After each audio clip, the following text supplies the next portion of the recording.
Hello my dear friends, I just want to say a massive thank you for all the amazing comments recently on the videos. Quality. It makes me feel like I'm not wasting my time. It makes me feel that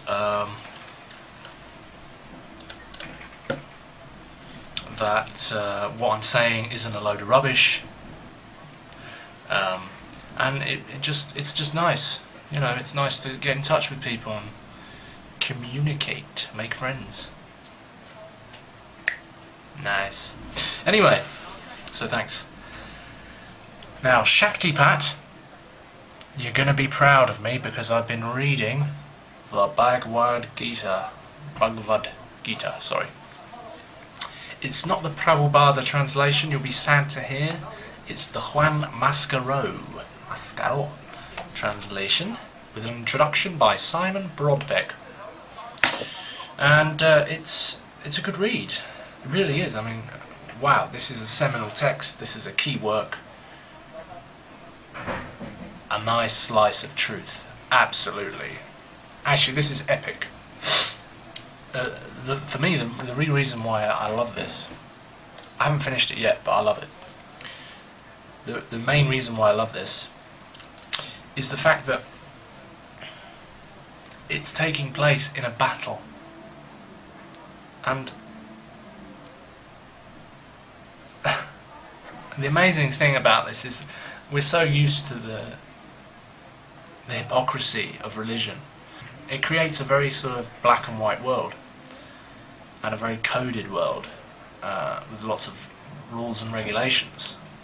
And it's just impossible to live perfectly within such codes, because we're not squares. We're very spontaneous beings, humans. We're very creative and intuitive, and no human being can live in a sort of that very regulated existence, I feel, perhaps they can, for long without feeling frustrated, because it's not human nature. And so when these religions set up these very kind of complex codes that are very specific about how you should live, you know, like the Ten Commandments, so on and so forth, which are good, which are a guide to life, it kind of stultifies the faith and the spirituality of it, and the mysticism of it. And that's what's beautiful about the Bhagavad Gita, because there's none of that in here. Very much like the Tao, well, I mean, I haven't finished it, so I can't say for sure, but what I've read of it, it seems there's none of that in there. And rather like the Tao Te Ching or Osho's commentaries on the Tao, it's just there's a way, and you can tap into it, and you can live in this way, and it's so supremely simple, and there really are no rules, and you don't know where it's ever going to go, and you know, I mean, in this case, this is a great battle between Arjuna and his enemies, and it's a battle, and, you know, as Krishna says, let the action flow through you, and the action will take you to fight and to kill. But if the action is pure and it's coming straight from within, then there's nothing else you can do. That's it. And there's real beauty to this, because when you do surrender, and you stop doubting, and you stop questioning, and you stop sort of playing around with these ideas in your head, and you just surrender, you go beyond the confused voices. It's really the case. You just don't know where this could take you. Perhaps it will take you to fight a battle. Perhaps it will take you to say and behave in what others would call an offensive way. But ultimately, it's living from the heart. It's going to be pure. It's going to be, ultimately, it's going to be positive and direct. It's not going to be confused. It's not going to be ambiguous. And it's coming straight from your heart. And because it's coming straight from your heart, there's really nothing you can criticize about it. It is. It's like the tree that grows. Can you criticize the tree that grows? The tree grows in all sorts of different ways, I mean, depending on where it is, but it grows. Can you criticize the fact it's growing? Do other trees criticize each other? No, they just grow.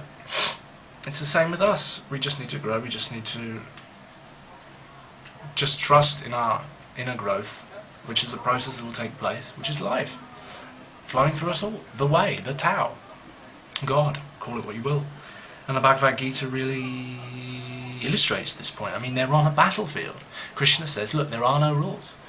And Arjuna is saying, I mean, this is evil. I can't be on a battlefield. I can't be slaying all my brothers and, ruining the lives of countless families and, killing the wisdom of this country, because there are plenty of wise soldiers and, good men out there.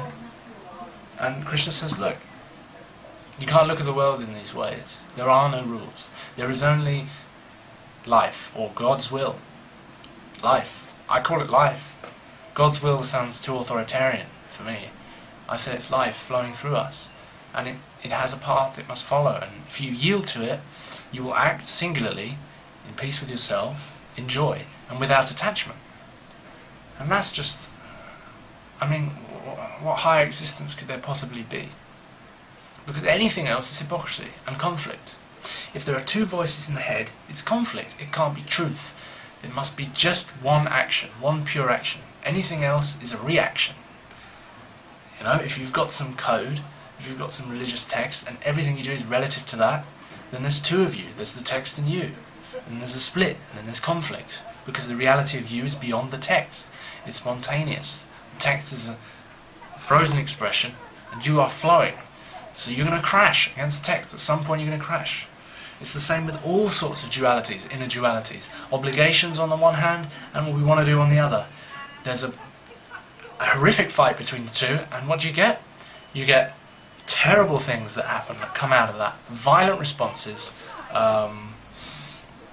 Instead of just following the natural impulse and ignoring these voices that are against us, that are conflicting with our true nature, everyone seems to be listening to the voices, taking them seriously, feeding the pain, feeding the conflict, creating more and more conflict on a daily basis, and then what happens? Bang. It's all over. Someone killed someone. Someone commits an atrocity. So this is a very direct video, very quick, and I just want to finish it with a quote from the Bhagavad Gita, an amazing text.